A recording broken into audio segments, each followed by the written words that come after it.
Welcome. Are we live? Oh shit. Sorry. What the fuck, I think it's better I look like that. I'm trying to use this Riverside fucking whatever it is.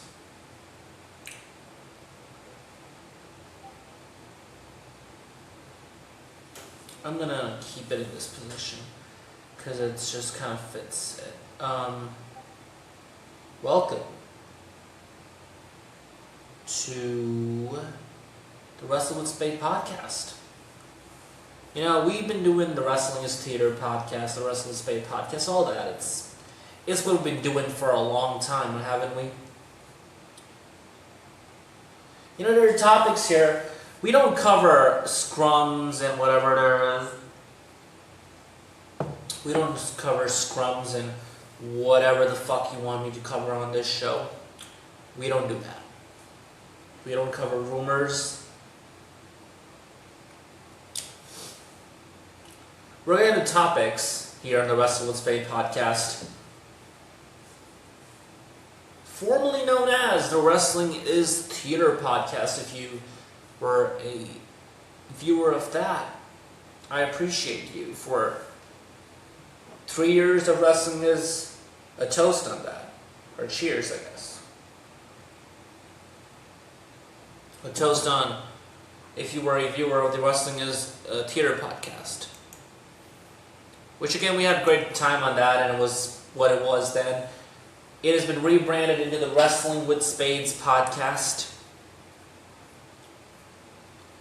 And it's just a good creative direction. It's just more of like, it's time to sometimes change shit around here and change, because it just felt like it was kind of the wrestling theater thing. It was kind of getting old, and I'm not a person who kind of likes to fucking lag on to just whatever, honestly.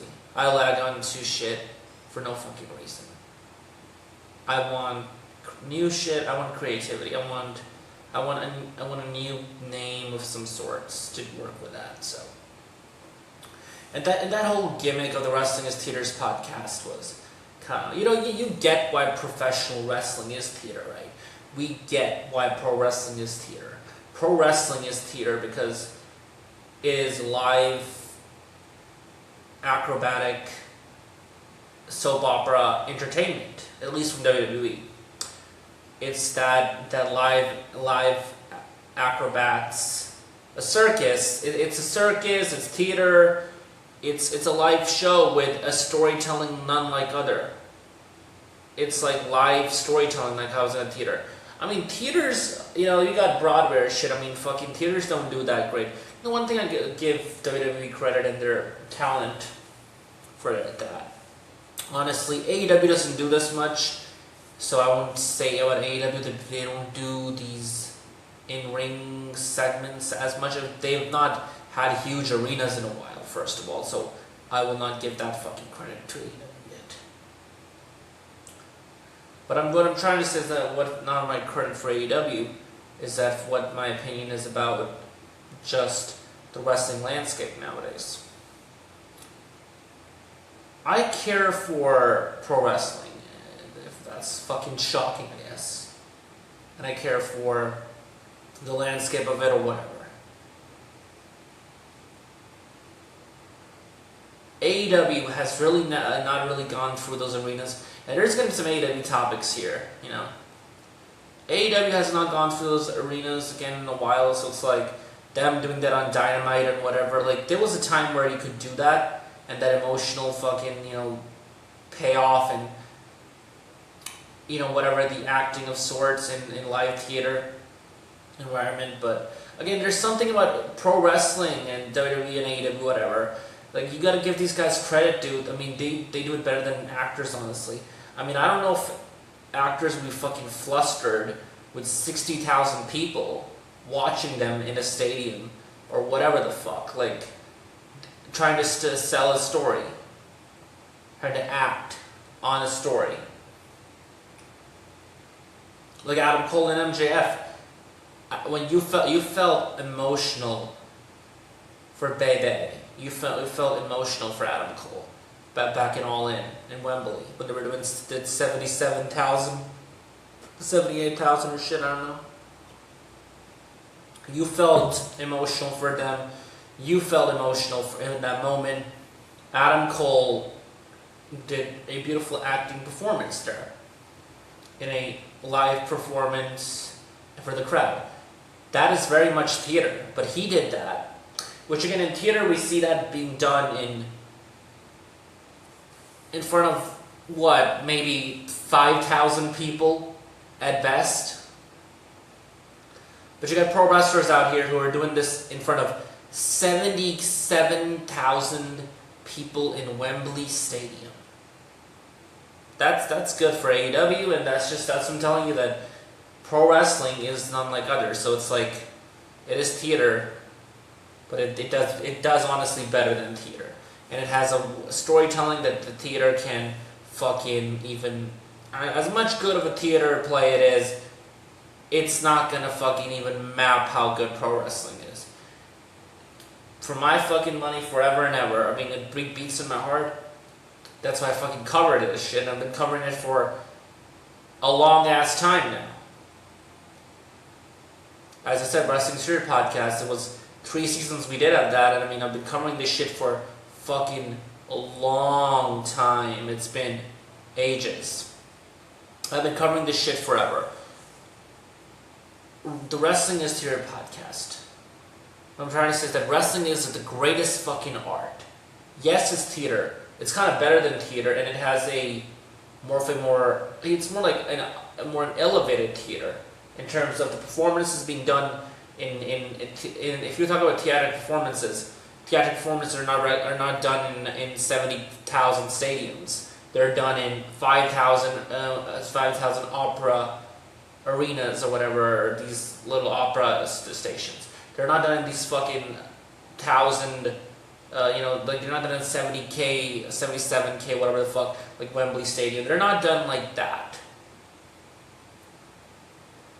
It doesn't work like that for them. It doesn't. This, on the other hand, this is why the wrestling is the greatest art ever created in the history of mankind. It is the most greatest art ever created in the history of mankind.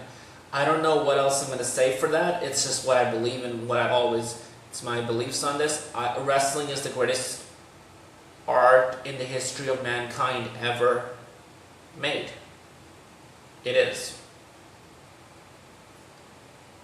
Because there's something special of the athleticism and the fucking, the drama, the story that goes into it. It's none like other. It's therapeutic. It's different. It's just something that you will not feel watching theater ever. And if you there's some great fucking plays out there, for theater. You might have that, but you're never gonna get emotional or shit. You might, but pro wrestling has this thing that not that many things in entertainment businesses do, and it's special.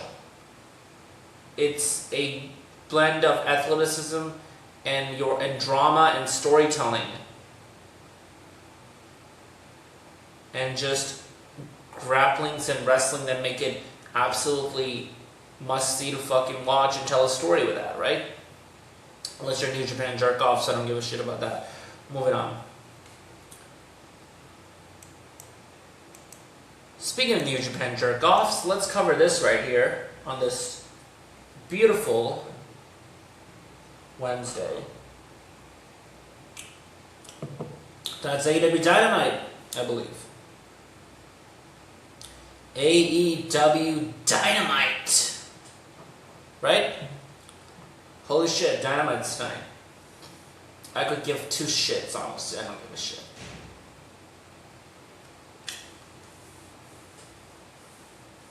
I will not be covering Dynamite.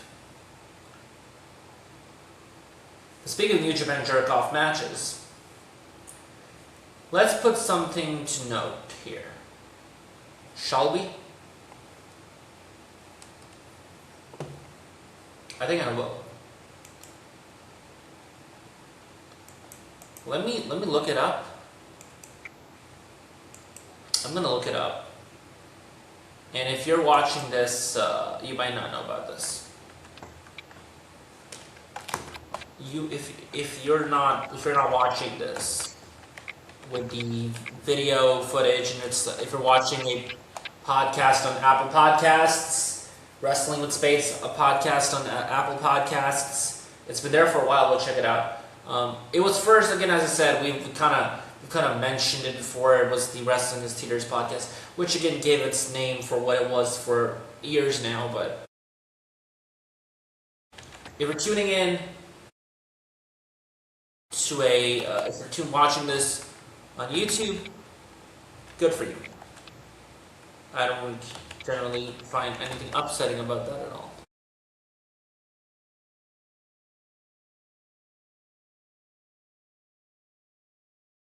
I don't. But if you're watching this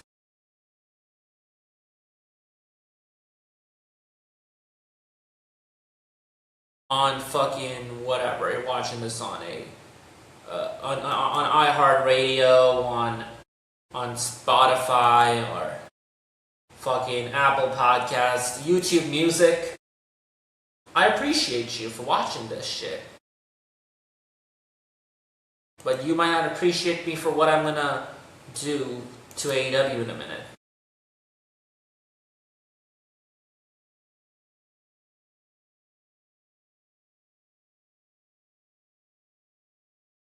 Which I'll bring up right here.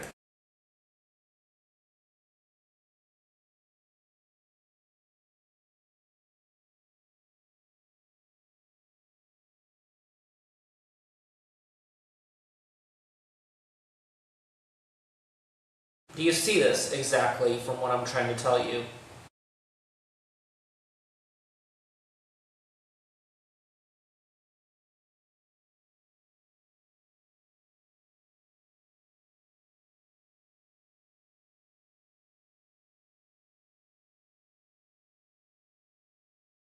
AEW Redemption.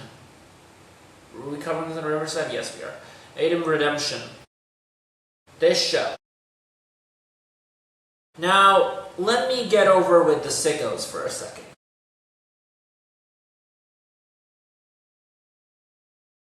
They believe that the AEW product, it's so great to have pro wrestling jerk off fucking matches from New Japan, huh? Let me break it to you, they don't draw shit. You're never gonna be a big company ever. You're not gonna. Do you believe honestly, in your fucking opinion, that your New Japan style matches are gonna get you attention? Dude, that doesn't draw shit. What really got everybody's attention back into pro wrestling was storytelling, and you saw that at WrestleMania 40. They boomed right there in WWE, right? What they did. What gets people's attention is stuff like that. New fans came into pro wrestling in WrestleMania 39 or whatever. Why did that happen? In something like that. That's what gets people's attention to watch the product. Not this fucking garbage.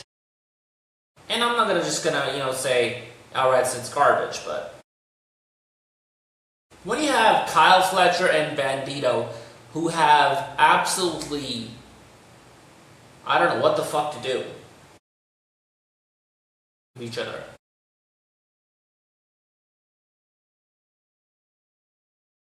Isn't Kyle Fletcher feuding with Takeshita? How the fuck is... So they have a... like a fucking, like a push-shove thing back in, I don't know, some kind of fucking Comic-Con or whatever, wherever the fuck they were at press. And now all of a sudden, we gotta have a fucking match between these two. For the International Championship. What has Bandito done? Has Bandito beaten Kyle Fletcher, if I'm not mistaken, recently? I'll just tell you honestly, I haven't fucking watched AEW in a while. I mean, I haven't watched really, so I'm trying to watch it. It's why I'm not, because it's a fucking shit show.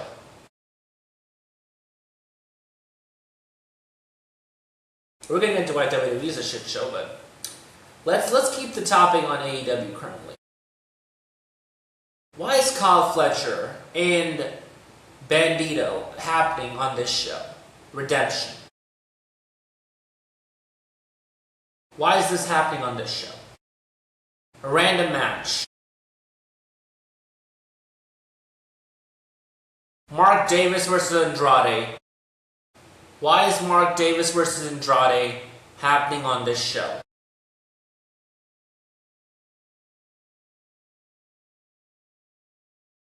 Why do we have Collision wrestlers wrestling on this show? Why is another fucking TNT champion now in Kyle Fletcher facing Kenny Omega because you have nobody for Kenny Omega to face? You did absolutely the same fucking absolute garbage shit with Adam Page last year, and I fucking haven't forgotten any of that. Back it all out. Was it in Toronto? I haven't forgotten any of that. You did the exact same fucking shit with Adam Page and Kyle Fletcher. You know, I think you're better than that, Kyle. And Omega saying the same thing to Kevin Knight. It's like copy-paste fucking booking or something. I think you can be better than me and you're better than everybody. And just stop being this. That's what he was saying to fucking Kyle Fletcher to Hangman Adam Page. Which was honestly went fucking 40 minutes and it should have never gone for fucking 40 minutes. What is the fucking story that needed to go 40 minutes? The narrative they wanted to fucking spew out there with you that you don't fucking try to see through them is, oh, he's ready. He goes 40 minutes, oh, he's fucking ready. No, it doesn't prove that he's ready. He hangs 40 minutes with him and doesn't prove he's ready. Hangman Adam Page looked fucking awful for his reign, right away. Hangman Adam Page, his second reign, I thought his first reign was fucking, just not it. Honestly, looking back, that reign was great. This reign fucking sucked.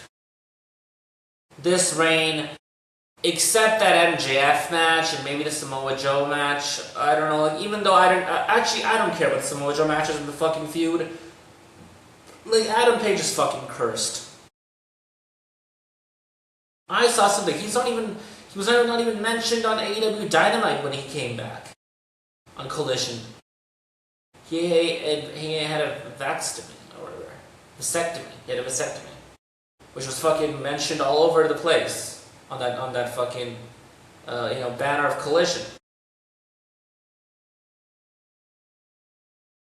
It's just fucking ridiculous. I mean, you don't have a guy that you just brought back again and he's not fucking been mentioned on Dynamite. No mention of him, he doesn't exist, and didn't fucking acknowledge him.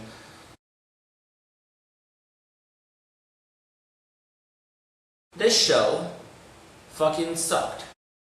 And the reason it sucked, because these matches are not worth paying, these matches are not worth pay-per-view.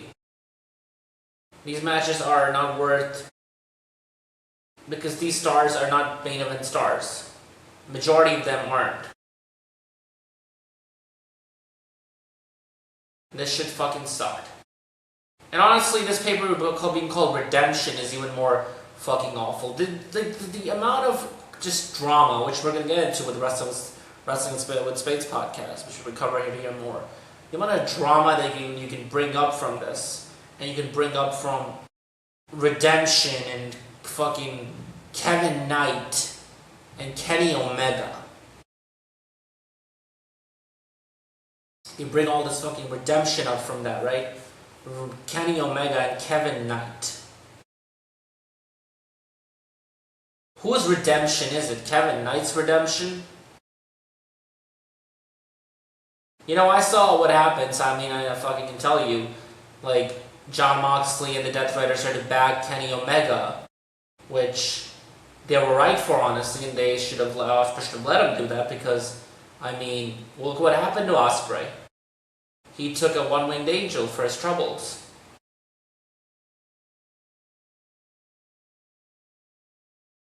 You want to win the AEW World Championship, maybe you need to be a killer like Jon Moxley wants you to be. I guess not. So this meant shit.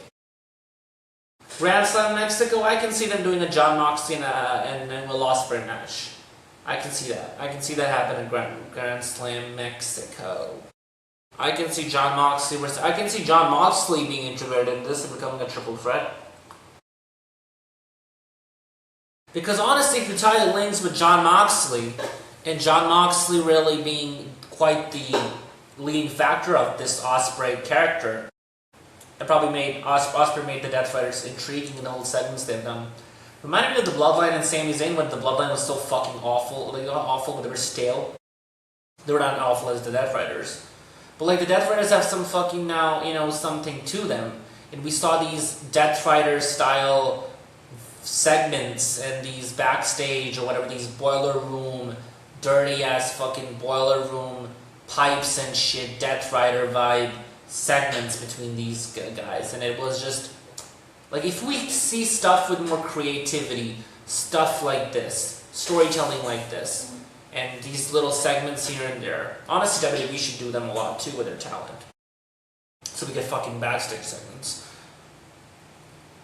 And we see stuff like that. I mean, now that the Death Fighters became more compelling, and the reason they became more compelling is not because of themselves, they became more compelling because of the outsider. The reason the Bloodline became more compelling because of Sami Zayn in WWE, the same thing that the Death Fighters became more compelling because of Will Ospreay in AEW, the outsider. The outsider always gets the family ties more compelling and the family storylines more compelling. The outsider always has that vibe about that.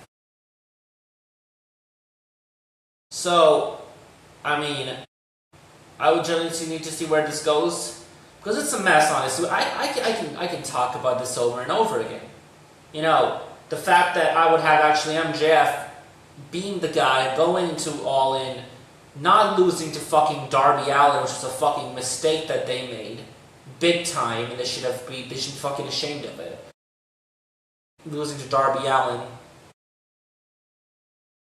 Going in as a top heel with Jon Moxley Ospreay listening to Jon Moxley or becoming that killer, and then we have not Swerve Strickland versus Will Ospreay, Kenny Omega versus Will Ospreay, the story they've been telling for a while, and there's just such friends, but Kenny Omega knows that, and eventually they butt heads, they fucking, butt heads, and eventually Kenny Omega, Ospreay has to kill Kenny Omega to win the championship.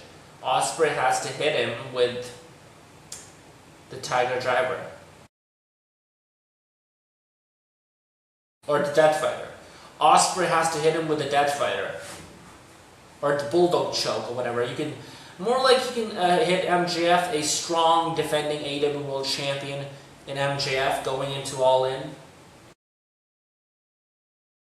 How is that so hard to book?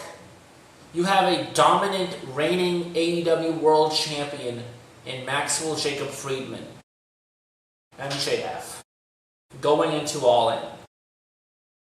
Running the play for fucking 8 months.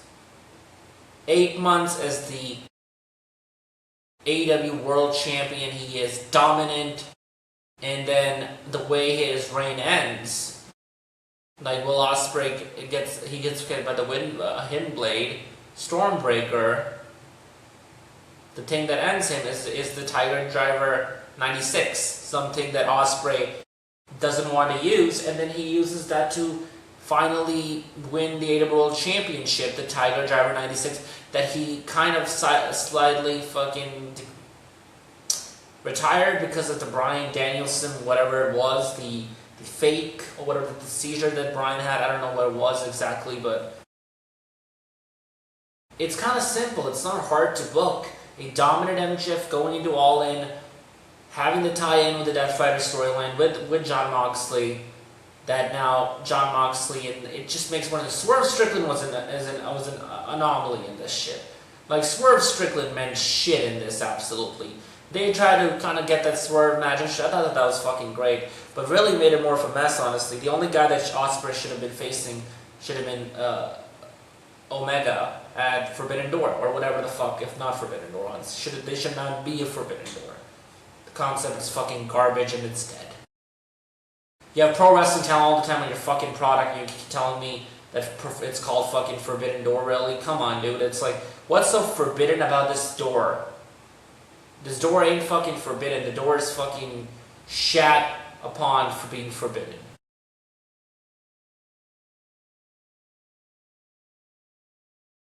Did I cover Wrestle Dream already? I think we covered Wrestle Dream, right? Hopefully. Point of my Wrestle Dream fucking thing was Wrestle Dream was a fucking shit show. A collision show. That it was nobody's redemption. Kenny Omega, so let's get to that. Kenny Omega had won the championship from MJF. What's the point of his redemption now? With the only match that would have made sense is Kenny Omega's redemption, redeeming the AEW World Championship at, fucking redemption, whatever. It would have been fucking great. But that didn't happen. Kevin Knight just turned heel. There's no need for it. He doesn't not did anything fucking even such messed up that that's a redemption. Whose redemption is it? Jericho's redemption? Is Will Ospreay's redemption? Clearly, I think that was the tagline about this, and when we saw what we saw at the end of the night,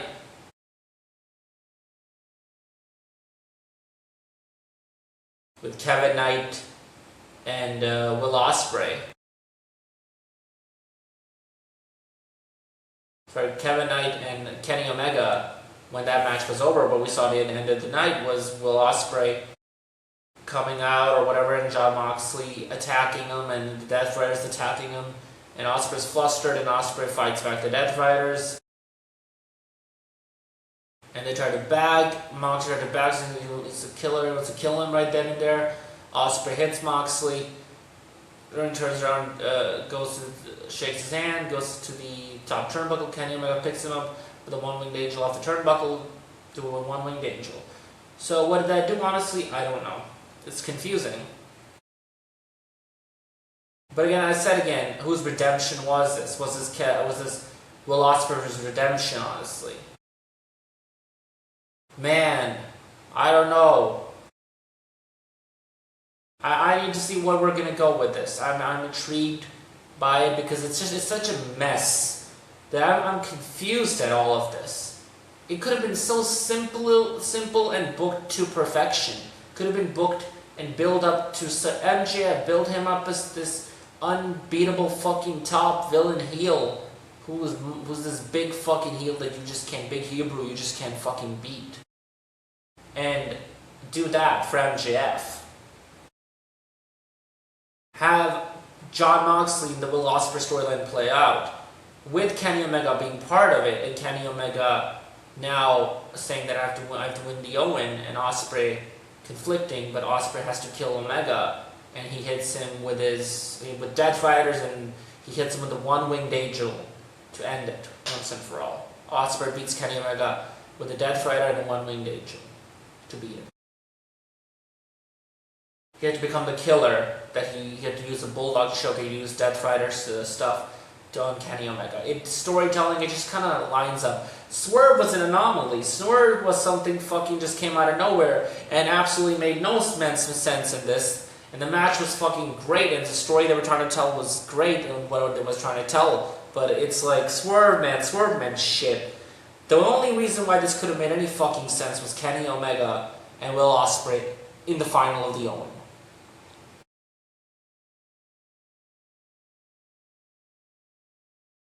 That should have been the thing, honestly, but yeah, who the fuck I am? Like, I don't fucking know, right? Whatever.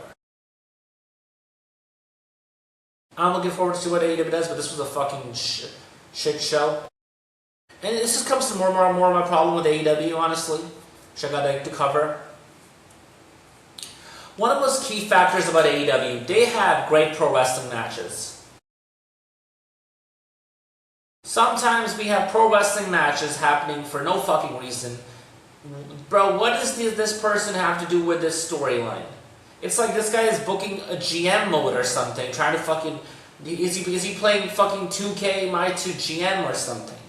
Like, I get it, in My GM I gotta do that shit. But, because my wrestlers are injured or whatever the fuck, I don't give it to me, depending on hard, it's what it is, but...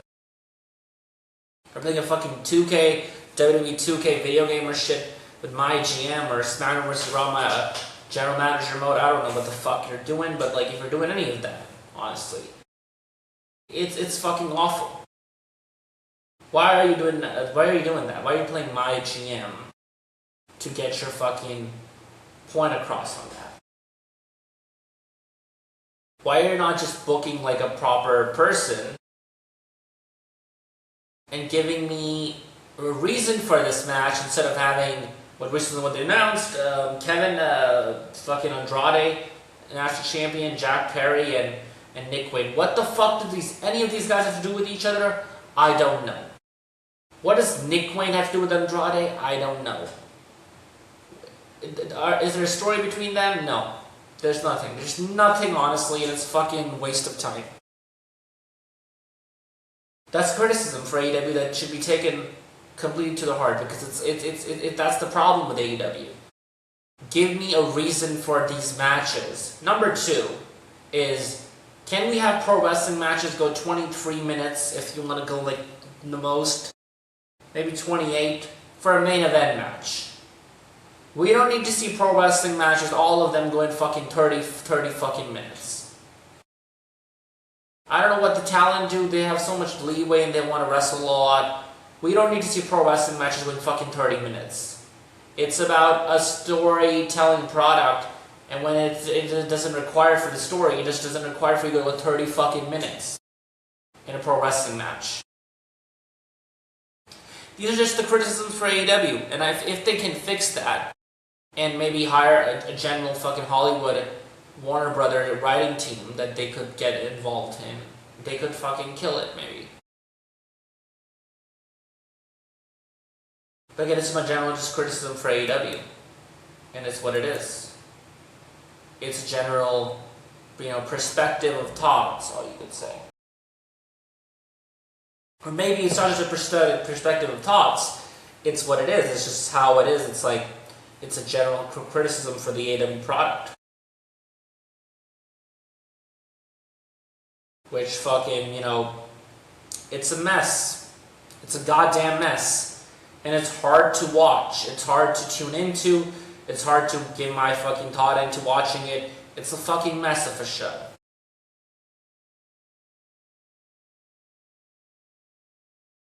The 2 things that I want AEW to do better at is that give me a reason and a logic reason for any of these matches happening on Dynamite. Give me a reason for and cut your matches short. Do not fucking have these people go out forever and ever. And give us enriched story in a lot of segments, and give a story to connect with your fucking product more. Because pro wrestling ain't gonna do that. I have seen enough pro wrestling from this professional wrestling company. And there's so much pro wrestling out there. We got House of Glory, we got MLW, Major League Pro Wrestling. We got so many independent, we got Wrestling Revolver, we got Deadlock Pro Wrestling, we got fucking whatnot, we got GCW. We got so many pro wrestling companies out there, and there's so many indie pro wrestling companies out there who generally do care about pro wrestling, right? They do. But they are not. They're more. Because they're indie pro wrestling. You're not an indie company. You are a $1 billion franchise pro wrestling company, right? Trying to be the competition. Maybe act like the competition, honestly. And you're not even the alternative anymore. Because what is this bullshit about? That fucking narrative ended when Triple H took over. Because you could tell. Now with the fucking commercials and shit, I don't know. AEW might have become an alternative again, but that product needs help. It needs a lot of help, creatively. Creatively, they're fucking just whatever. Criticisms needed for AEW definitely, and they're not as much that come for WWE because holy shit, those are a bunch of them, and I'll be covering that.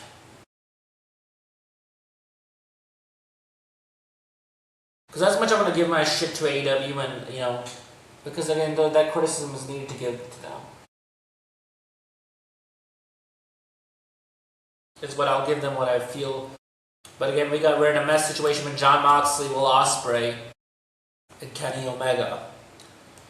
See how it plays out. We'll see that on Dynamite tonight, which I will not be covering. I'm telling you that. Fuck no. Speaking of not covering shit, I believe my last Monday Night Raw stream was back in April or shit, if I'm not mistaken about it. I don't think I am. I covered that fucking show back in April.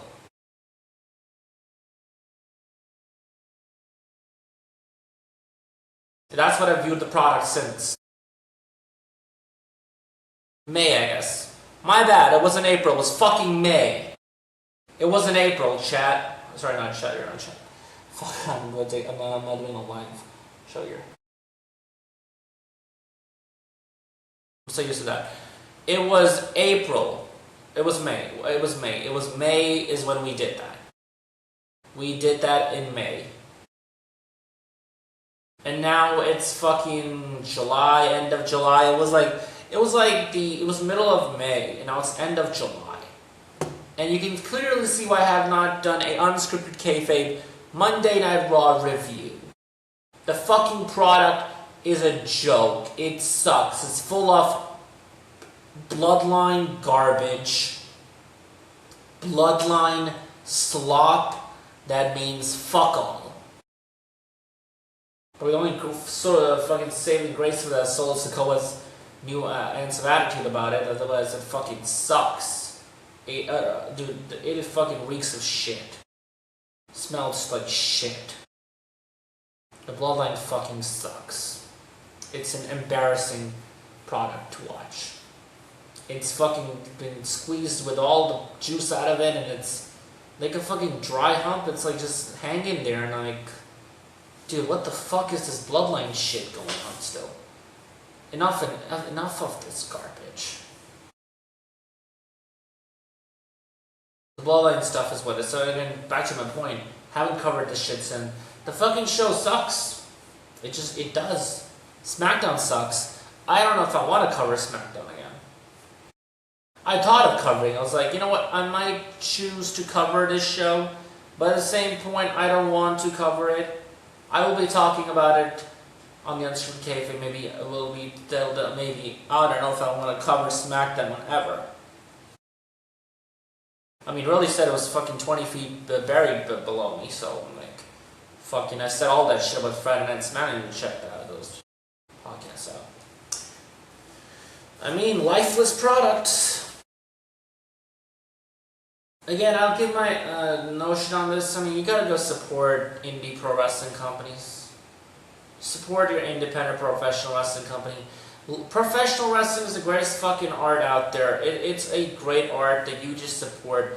I know if AEW is fucking doing shit and WWE is doing shit. Maybe just go out and support an independent pro wrestling company, because that's how it's the way it's fucking, the way it goes with pro wrestling companies, independent pro wrestling companies.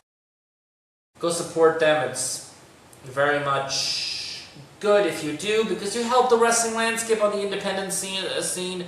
You help people get paid more. You do a lot of that, so go subscribe to an independent wrestling promotion, watch their stuff, pay for whatever it's worth. And I think you get your money was worth. In quality is what you're going to get from that, and no commercials.